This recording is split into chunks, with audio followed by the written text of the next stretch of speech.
Good morning and welcome to Word of the Day Thursday. And our word today may be somewhat unexpected, but it might be just what we need right now. The word is laughter. I know what you might be thinking. This whole situation is not a laughing matter, and you're absolutely right. But laughter might just be one of the tools we have for getting through this exceptionally difficult time. And never fear, laughter is in the Bible.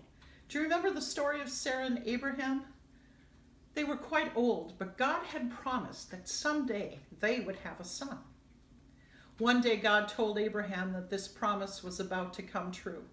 Sarah had been eavesdropping on this conversation, and when she heard it, her only response was to laugh, because surely this could not be. The laugh was on her because 9 months later she gave birth to her son Isaac. God, it seems, had the last laugh. We're well into our 4th month with the COVID-19 pandemic. We've not been together in church since March. Who could have imagined that would have gone on so long? We've seen our numbers go up and go down and now go up again. We wonder how much longer, how will we cope? God has given us a wonderful tool to help us in difficult times, laughter. Laughter is actually a benefit to our health. A source none other than the Mayo Clinic talks about the benefits of laughter. Laughter can increase our intake of oxygen-rich air that stimulates the heart, lungs, and brain. It can activate and release your stress response and soothe tension. It improves our immune system, relieves pain, and improves our mood. Who is it that you can laugh with?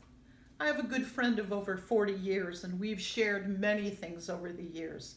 We've cried together and we've laughed together. A couple of years ago, we took a vacation together. It had been a long and stressful day of travel, and we finally checked into our motel at about 10 o'clock at night. While our husbands were busy checking in, we sat down and waited. And something, and I don't even know what it was, started us laughing.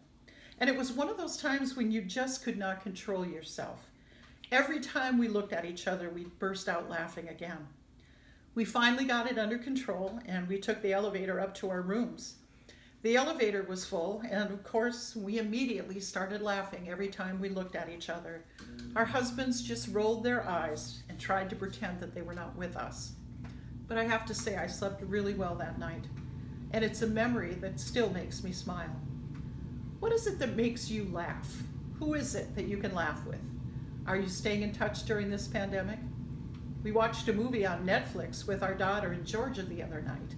Lauren and I put the movie on at our house, and she put the movie on at her house. We put our phones on speaker and laughed together.